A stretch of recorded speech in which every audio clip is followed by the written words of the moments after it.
lorsque mes parents se sont rencontrés, mon père, mexicain, David Rodríguez Patiño, et ma maman, Marie-Brigitte, versaillaise. Voilà, donc ils n'avaient rien en commun et ils se sont mariés, mais très vite, ils se sont séparés. Mon père nous a abandonnés et pendant 20 ans, je n'ai pas eu du tout de nouvelles de lui, à part un appel à 1 h du matin quand j'avais 15 ans. Un jour, le téléphone sonne et j'ai compris que c'était mon oncle, le frère de mon père, qui m'appelait et qui voulait me payer le billet pour aller au Mexique. C'était l'occasion inespérée de retrouver ma famille, de retrouver mes racines.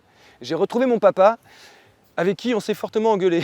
À un moment donné, on était à table et moi je ne comprenais pas tout ce qui se disait en espagnol, il parlait très vite et il me dit en français « Non mais tu ne peux pas comprendre, c'est la famille ».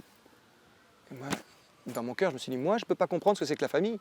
Et alors, toi qui nous as abandonnés, je crois que c'est toi qui ne peux pas comprendre ce que c'est que la famille. Et puis si je ne parle pas espagnol, c'est quand même ta faute. On s'est tellement engueulé que à ce moment-là, j'ai décidé qu'il valait mieux pas trop parler, quoi. Plus parler des sujets qui fâchaient. Et pendant 10 ans, on a préféré parler de la pluie et du beau temps. Mauvais calcul, au Mexique, il fait toujours beau. Pendant 10 ans, j'avais l'occasion de retrouver mon père réellement. Quand je récite le Notre Père, pardonne-nous nos offenses, comme nous pardonnons aussi à ceux qui nous avaient offensés, je sentais que je ne pouvais pas tout seul pardonner à mon père. Je me suis senti coupable de ne pas l'avoir aimé assez. Et je pense que c'est de ces choses-là dont j'avais besoin, pour lesquelles j'avais besoin de prier, pour lesquelles j'avais besoin d'être, on appelle ça, restauré. Moi, j'ai jamais dit à mon père que je l'aimais finalement. Je l'ai pris dans mes bras. Je lui ai jamais dit en face que je lui pardonnais. Donc évidemment, je ne pouvais pas savoir si je lui avais pardonné. Donc au moment où il est tombé très malade, il y a 4 ans, qu'il allait mourir, là je me suis rendu compte que j'avais cette grosse blessure qui se ravivait. Et puis vient le jour de la Pentecôte, dans une église où je viens prier.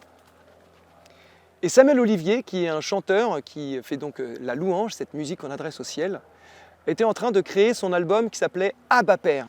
Lorsque Samuel Olivier commence son chant « L'amour de notre Père » par ces paroles « J'étais orphelin, toi tu m'as adopté », c'est sûr, moi j'étais orphelin, mon papa venait de décéder. Mais c'est sûr que je me suis senti effectivement adopté par Dieu. Ces paroles, elles m'ont bouleversé parce que ces mots mettaient en fait ma blessure en relief. Je me sentais pas seulement orphelin physiquement, je me sentais orphelin dans mon âme. Je me sentais abandonné. Et alors ces morceaux-là, ce morceau L'amour de notre Père, qui est devenu en fait le déclic pour une prière. Et évidemment, dans ces cas-là, il y a toujours un prêtre ou un pasteur qui dit « S'il y en a qui veulent s'approcher pour qu'on prie sur eux, qu'ils le fassent maintenant. » Et moi je me suis senti tiré par la chemise. Et puis je m'avance, c'est un Français, un blanc, qui prie sur moi et il se met à parler avec l'accent de mon papa. Pas l'accent espagnol, la Casa de Papel, l'accent mexicano. Voy a orar para Vicente porque tú, Señor Dios, tú lo conoces.